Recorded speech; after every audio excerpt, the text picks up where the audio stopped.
When you first get a diagnosis, it's scary.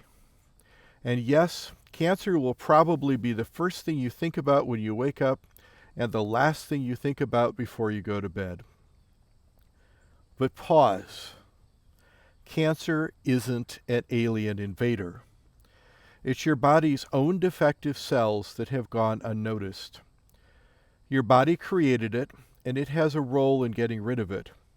It's not a war, it's a dance. A beautiful, intimate dance that has a story to unfold and a lesson to teach you about who you are and who you are to be. It didn't happen overnight, and it won't go away overnight. Take the time to stop and listen to your own body and spirit before making decisions. People will pressure you in your moments of doubt and fear to make a choice. Wait a day, a week, a month, until you are ready. Own the decision, not the cancer. Cancer is a period in time. It is temporary. Believe that. You don't have cancer. You're experiencing it. Be an active participant. Cancer didn't happen because everything was perfect. Something is out of balance, physically, mentally, emotionally, spiritually. Treatment is not a penance where you submit to torture to go on with your life. If nothing changes, nothing changes. It will and should upend your life. Look at everything. Stop and try to find meaning. Look at your physical symptoms. Is there a spot on your skin that's dry? A tooth that hurts?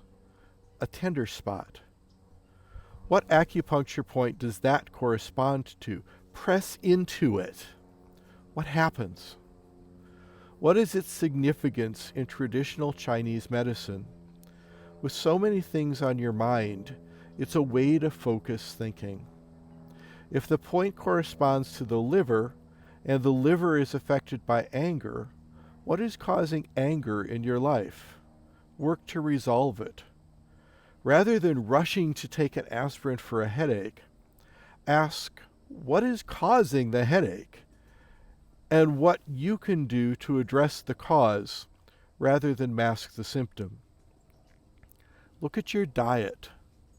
What foods or supplements could be causing symptoms? For me, things like sugar, soy, cow's milk, and gluten intensified cancer manifestations. What foods or supplements bring these things back into balance? You're going to have to spend some time thinking and experimenting. Look at your job.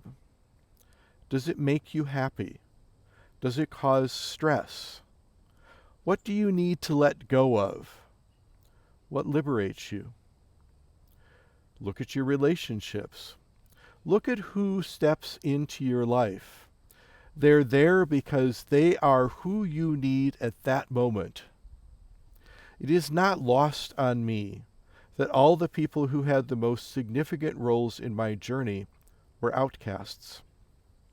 Michael, whose touch made my symptoms go away, was HIV positive and struggling to come to terms with it. He was flawed and imperfect, and that's not insignificant. Look at nature. Go outside, take your shoes off. Connect to the air, the wind, the sun, and the rain. Get energy from the water. Listen to the woodpecker tapping that's telling you something is out of sync, and figure out what it might be. Look for the soaring eagle. I used to sleep outside in my gazebo by the river if the weather was anything above freezing. Look at your visions. When you think about cancer, what do you see? I saw Pete, my healer friend, pulling threads from a ball of yarn. Each was a negative thought or experience. He'd hold it up, acknowledge it, and release it to the wind. I saw a hand reaching into my abdomen and pulling out an opalescent sphere. It was held up, and then it exploded into green fireworks.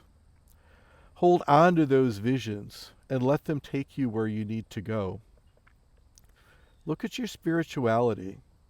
Be open to not being able to explain everything. I went to visit my mom one weekend, feeling symptomatic and doubting whether I was doing the right thing. Was it working? The lake was filled with Georges, George being my mom's pet seagull. They were all perfectly calm, and they were all facing the house. I went home to find a card from a friend with Psalm 91 in it, and the line, "He will cover you with his feathers, and under his wings you will find refuge." I decided to place a crystal Pete had felt compelled to give me over the spot on my abdomen where the primary tumor was located. I woke up to find it burning hot. When I looked in the mirror, there was a mark over the tumor in the form of an ascending dove. I wrote my mom to tell her, and she said that those gulls arrived when I arrived and left when I left. They were there for me. I can't explain that. I was raking leaves because I was stressed about having to tell my doctor why the oncologists were sending threatening letters to him about my not agreeing to an embolization. I grabbed an old leather jacket I'd thrown in the truck and put it on. I picked it up at a thrift store without paying much attention to anything other than it was warm. I looked at the sleeve. The owner had been a runner, so the patch was a winged shoe. I looked down again. The owner's name, Mike, was embroidered on the chest. And the school? Holy Angels. I can't explain that. If you don't know, Michael is the archangel in charge of kicking the ass of things that need an ass kicking. He is not your run-of-the-mill greeting card angel. His calling cards are birds, feathers, and people named Michael. Every time I was doubting that things would be all right, I'd get some kind of sign. I can't explain that either, but it doesn't matter. It's enough that it is. I had to set aside my mathematician brain and accept that one insignificant person in an infinite universe could warrant the cosmic orchestration that made these things come to pass. Look for your own signs. Dreams, colors, images, numbers, words, birds, people. Lean into everything. Think and make connections. You'll find what you need when you need it. As Pete, the wiry little hippie dude, says, nothing is irrelevant.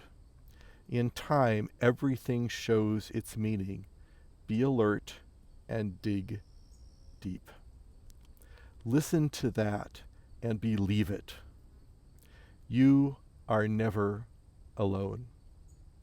Go all in. The journey will change you. Be changed.